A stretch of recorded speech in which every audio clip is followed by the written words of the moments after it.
अस्सलाम वालेकुम दोस्तों, आहियां महबूब उमर जो अॼु जी हिन वीडियो में तव्हांखे ॿुधाईंदुसि ऑनलाइन ख़रीदारी करण जो सही तरीक़ेकार किथे ईअं न थिए जो तव्हांजो नुक़सानु थिए। हिन वीडियो खे पूरो ज़रूरु ॾिसियो, उमेदु आहे तव्हांखे ज़रूरु पसंदि ईंदो। अचो त शुरूआति कयूं।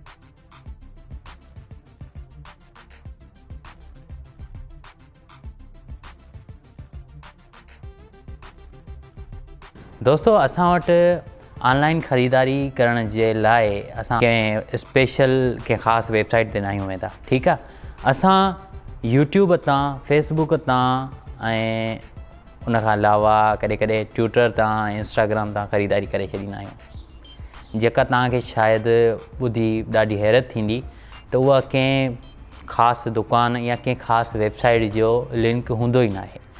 इहे उन्हनि शागिर्दनि जूं लिंकूं हूंदियूं आहिनि जेके डिजिटल मार्केटिंग यानी ऑनलाइन ख़रीदारी करणु सिखी रहिया आहिनि। उन्हनि खे प्रोडक्ट खपाइणा हूंदा आहिनि कंहिं बि हालत में, ऐं उहो इन क़िस्म जा अट्रैक्टिव थंबनेल ठाहींदा आहिनि जो माण्हू मजबूर थी करे उन जे थंबनेल ते क्लिक करे। उन करे ई असांजा काफ़ी सारा माण्हू वीचारा नुक़सान जो शिकार थी वेंदा आहिनि ऐं वीचारा काफ़ी वॾो नुक़सानु करे वेंदा आहिनि। कुझु ॾींहं अॻु हिकिड़े दोस्त 5000 रुपये जो ऑडर कयो, जेको मूंखे गमशा देज ॿुधाए रहियो। उन शयूं ॾिठियूं त काफ़ी सारियूं शयूं उन थंबनेल में शामिलु हुयूं, जंहिंमें हिकिड़ी नोकिया जी मोबाइल हुई, ट्राईपोड ऐं उनखां अलावा पावर बैग हो ऐं चार्जर वग़ैरह वग़ैरह काफ़ी सारियूं शयूं, 10-12 शयूं उन्हनि जो पैक ठहियलु हो ऐं लिखियलु हुई क़ीमत सिर्फ़ु 5000 रुपया। हुन चयो 5000 रुपये में एॾो सारो सामान मिले पियो। फेसबुक ते हुन ऑडर करे छॾियो। जॾहिं हुनजो ऑडर आयो, हुनजो ऑडर खणी आयो TCS वारो, ऐं उन्हनि हुनखां पैसा घुरिया 5000 रुपया। हुन 5000 रुपया ॾिना। जॾहिं हिन खोलियो त हुन में सिर्फ़ु हिकिड़ी नोकिया जी मोबाइल निकिती 1280। हुन जा 5000 रुपया वीचारे जा विया। अहिड़ी तरह काफ़ी सारियूं स्टोरीज़ आहिनि जेके आउं नथो सम्झां त शेयर करणु घुरिजनि, छो एतिरो टाइम तव्हां वटि फिज़ूल कोन हूंदो। उनखां बचण लाइ बहितरु तरीक़ो छा आहे, असांखे वैल्यू फॉर मनी, मतिलबु त सही क़ीमत, पैसनि जी सही मुल्ह में असांखे जेका शइ मिले उहा कीअं वठिजे, उहा कीअं ख़रीद कजे। उन जे लाइ असां वटि हिकिड़ी वेबसाइट आहे जेका सही कमु करे थी। मुख़्तलिफ़ क़िस्मनि जी वेबसाइटूं आहिनि, जीअं dukaan.pk जे नाले सां हिकिड़ी आहे, ऑनलाइन dukaan.pk, ऐं उनखां अलावा हिकिड़ी ॿी आहे वेबसाइट homeshopping.com जे नाले सां। हिकिड़ी दराज़ आहे, दराज़ खे त सभई सुञाणंदा हूंदा त हुनजी एप्लीकेशन बि आहे। बहितरु रहंदो अलीबाबा आहे या अमेज़ॉन आहे, जेके इंटरनेशनल वेबसाइटूं आहिनि, इन्हनि तां ख़रीदारी कजे। पर इन्हनि तां ख़रीदारी करण जो हिकिड़ो ख़ासि तरीक़ो, उन लाइ तव्हांखे बैंक अकाउंट घुर्बल आहे। जेकॾहिं तव्हांजो बैंक अकाउंट आहे, तव्हां वटि उन्हनि जो डेबिट कार्ड आहे, त तव्हां कंहिं बि इंटरनेशनल वेबसाइट तां का शइ ख़रीद करे सघो था।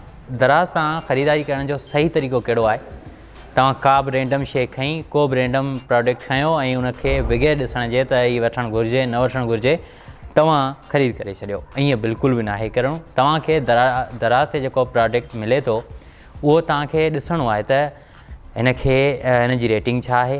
हेठि तव्हां ॾिसंदो, हेठि ईंदो प्रोडक्ट रिव्यू में, तव्हां ॾिसंदो त हुनखे स्टार ॾिनल हूंदा आहिनि, कंहिंखे 4, कंहिंखे 5, कंहिंखे 3।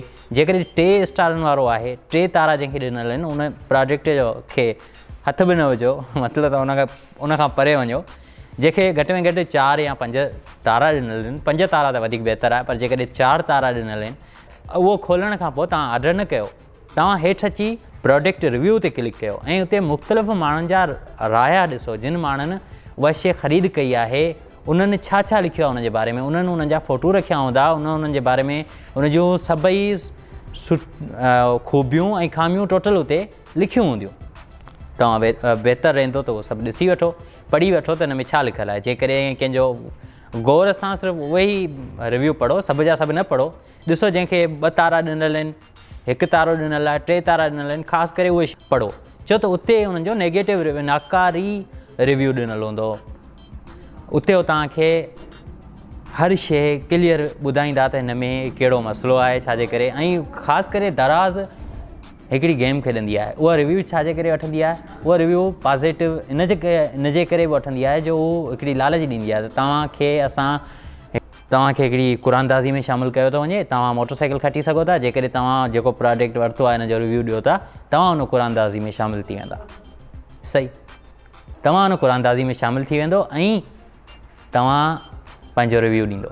ठीकु आहे, ख़ासि करे माण्हू पॉज़िटिव ई रिव्यू ॾींदा आहिनि जीअं असां दराज़ असांखे इन क़ुरानदाज़ी में शामिलु करे, बल्कि अहिड़ो सीन हूंदो ई न आहे। सो मुंहिंजे ख़्याल में हीअ वीडियो काफ़ी वॾी थी चुकी आहे। मूं तव्हांखे ॿुधाए छॾियो, ॻाल्हियूं यादि रखण जूं कहिड़ियूं आहिनि। पहिरीं ॻाल्हि, कंहिं बि वेबसाइट ते को बि प्रोडक्ट ख़रीद करण खां अॻु उनजो रिव्यू ज़रूरु जांचो। ऐं नंबर ॿी ॻाल्हि त फेसबुक, ट्विटर, इंस्टाग्राम, यूट्यूब वग़ैरह ते जेकॾहिं तव्हां को एड ॾिसी मतिलबु इश्तिहार ॾिसी उन ते क्लिक कयो था, वॾे में वॾी ग़लती कयो था तव्हां, ठीकु आहे। सो उन क्लिक करण खां पासो कजो। हीअ हुई अॼु जी वीडियो, उमेदु आहे तव्हांखे ज़रूरु पसंदि आई हूंदी।